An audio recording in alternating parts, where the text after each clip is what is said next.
സാരംഗ് ഇപ്പോൾ 4 ദിവസത്തേക്ക് എന്ന രീതിയിലാണ് തിരച്ചിൽ അവസാനിപ്പിച്ചത്. അപ്പോഴും ഗംഗാവലിപ്പുഴയിലെ ഒഴുക്ക് ഒരു ചോദ്യചിഹ്നമായി നിൽക്കുന്നുണ്ടായിരുന്നു. അത് കുറയുന്നതിനനുസരിച്ച് തിരച്ചിൽ നടത്താം എന്നുള്ളതാണ്.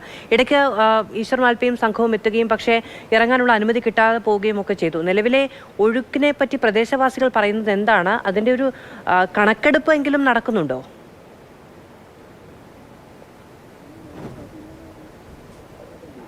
മാധു, മുൻ ദിവസങ്ങളിലൊക്കെ തന്നെ ഇവിടെ ഈ ഒരു അപകടം നടന്ന തുടർ ദിവസങ്ങളിലൊക്കെ ഇങ്ങോട്ടേക്ക് പ്രദേശവാസികൾക്ക് പോലും എത്തുന്നതിന് വലിയ ബുദ്ധിമുട്ട് നേരിട്ടിരുന്നു. കാരണം ഈ പ്രദേശത്താകെ 144 നിരോധനാജ്ഞ പ്രഖ്യാപിച്ചിരുന്നു. അതിനെ തുടർന്ന് ആളുകൾക്കൊന്നും തന്നെ ഇങ്ങോട്ട് വരാൻ പറ്റിയിരുന്നില്ല. പക്ഷേ ഇപ്പോൾ ഈ പ്രദേശത്തേക്ക് എത്തുന്ന പ്രദേശവാസികളൊക്കെ തന്നെ പറയുന്നത് പുഴ സാധാരണ രീതിയിലാണ് ഒഴുകുന്നത്. ആളുകൾക്കൊക്കെ തന്നെ ഇത്തരത്തിൽ പുഴയിൽ ഇറങ്ങാൻ ഏറെ അനുയോജ്യമായൊരു സമയമാണ് എന്നുള്ള രീതിയിലാണ്. മാത്രമല്ല ഉത്തര കന്നഡ ജില്ലയിലോ അല്ലെങ്കിൽ സമീപത്തുള്ള ജില്ലകളിലോ ഒന്നും തന്നെ ഇത്തരത്തിൽ മഴ അലേർട്ടുകളോ അല്ലെങ്കിൽ ഇത്തരത്തിലുള്ള നമ്മൾ ശ്രദ്ധിക്കേണ്ട രീതിയിലുള്ള അലേർട്ടുകളോ ഒന്നും തന്നെ നിലനിൽക്കുന്നില്ല. ജലാശയങ്ങളിലൊക്കെ തന്നെ ആളുകൾക്ക് ഇറങ്ങുന്നതിന് യാതൊരു തരത്തിലുള്ള നിയന്ത്രണങ്ങളും ഇപ്പോൾ ബാധകമല്ല എന്നുള്ള ഒരു കാര്യം കൂടിയുണ്ട്. ഇപ്പോൾ നമ്മൾക്ക് തന്നെ കാണാം, അത്രയും ഏറെ നമ്മൾ മുൻ ദിവസങ്ങളിലൊന്നും കണ്ടിരുന്ന പോലെയല്ല, ഏറെ വളരെ വളരെ പതുക്കെയാണ് ഇപ്പോൾ പുഴ ഒഴുകിക്കൊണ്ടിരിക്കുന്നത്. നമ്മൾക്കിപ്പോൾ കാണാം, കാരണം ചെറിയ ചെറിയ ചില ഇലകളൊക്കെ പുഴയിലൂടെ ഒഴുകിപ്പോകുന്ന കാഴ്ച. അത്രയും പതിയെയാണ് മുകൾ തട്ടിലൊക്കെ തന്നെ നദി ഒഴുകി നീങ്ങുന്നത്. ഇനി അടിത്തട്ടിൽ ഇത്തരത്തിലുള്ള എന്തെങ്കിലും ഒരു ഒഴുക്കിന് വേഗതയുണ്ടോ എന്നുള്ള കാര്യങ്ങൾ തിരിച്ചറിയണമെങ്കിൽ നമുക്ക് സാധാരണ നമ്മുടെ കണ്ണുകൾ കൊണ്ട് കാണുന്നതിന് പരിമിതികളുണ്ടാവും. അതുകൊണ്ട് തന്നെയാണ് ശാസ്ത്രീയമായ പരിശോധനകൾ നടത്തിക്കൊണ്ട് എത്ര നോട്ട് വേഗതയിലാണ് ഇപ്പോൾ പുഴയിലെ അടിയൊഴുക്കുള്ളത് എന്ന് കൃത്യമായി മെഷർ ചെയ്ത് കണ്ടെത്തേണ്ട ഒരു ആവശ്യമുണ്ട്.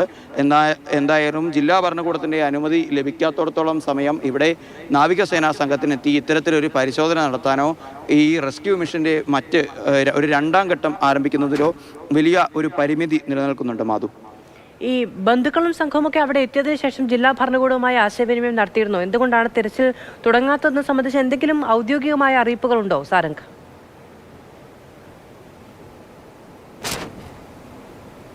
ബന്ധുക്കളോ സുഹൃത്തുക്കളോ അതുപോലെ തന്നെ കേരളത്തിൽ നിന്നെത്തിയ മാധ്യമ പ്രവർത്തകരോ നിരവധി സമയമായി ഇത്തരത്തിൽ ജില്ലാ ഭരണകൂടവുമായി ബന്ധപ്പെട്ട പ്രധാനപ്പെട്ട ഉദ്യോഗസ്ഥരെയോ വകുപ്പ് തലത്തിലുള്ള ഉദ്യോഗസ്ഥരെയോ ഒക്കെ തന്നെ വിളിക്കുന്ന സമയത്ത് ആരിൽ നിന്നും ഒരു പോസിറ്റീവായിട്ടുള്ളൊരു പ്രതികരണമല്ല നമ്മൾക്ക് ലഭിക്കുന്നത്. മിക്കപ്പോഴും ഫോൺ എടുക്കാതിരിക്കുന്നൊരവസ്ഥയാണ്.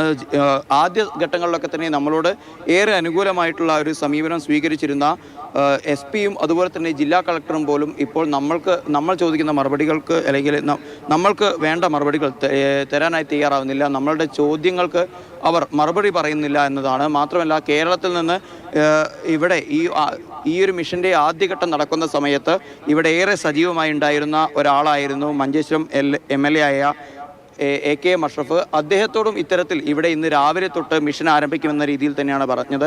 അദ്ദേഹം ഇന്ന് ഉച്ചയോട് കൂടി ഷിരൂരിൽ എത്തിച്ചേരും എന്നാണ് അദ്ദേഹത്തിൽ നിന്ന് നമുക്ക് മനസ്സിലാക്കാൻ സാധിക്കുന്ന വിവരം. ഇനി അദ്ദേഹവുമായി ചേർന്നുകൊണ്ട് ഒരു യോഗത്തിനുള്ള സാധ്യത ഉണ്ടാവും എന്നുള്ളൊരു കാര്യം കൂടിയുണ്ട്. മാത്രമല്ല കേരള സർക്കാരിൻ്റെ പ്രതിനിധി എന്നുള്ള തരത്തിലാണ് AK അഷ്റഫ് ഷിരൂരിലെത്തുന്നത്. അപ്പോൾ 2 സർക്കാരുകളും തമ്മിലുള്ള ചിലപ്പോൾ ഒരു സ്വരച്ചേർച്ചയിലേക്ക് എത്താനുള്ള ഒരു സാധ്യത കൂടി നിലവിലെ സാഹചര്യത്തിൽ നമ്മൾക്ക് സംശയിക്കേണ്ടിയിരിക്കുന്നു. മാധു, സാരംഗ് സുരേഷാണ് വിവരങ്ങൾ നൽകിയത്. അർജുനായുള്ള തിരച്ചിലിന്റെ കാര്യത്തിൽ അനിശ്ചിതത്വം തുടരുകയാണ്. അർജുന് വേണ്ടിയുള്ള തിരച്ചിൽ ഗംഗാവലിയിൽ ആരംഭിക്കും എന്ന അറിയിപ്പുകളെ തുടർന്ന് അവിടെ എത്തിയ ബന്ധുക്കൾക്കും സംഘത്തിനും ഒന്നും കൃത്യമായ വിവരങ്ങൾ ലഭിക്കുന്നില്ല. എന്തായാലും നാവികസേന ഇന്ന് ഇതുവരെ അവിടേക്ക് എത്തിയിട്ടുമില്ല.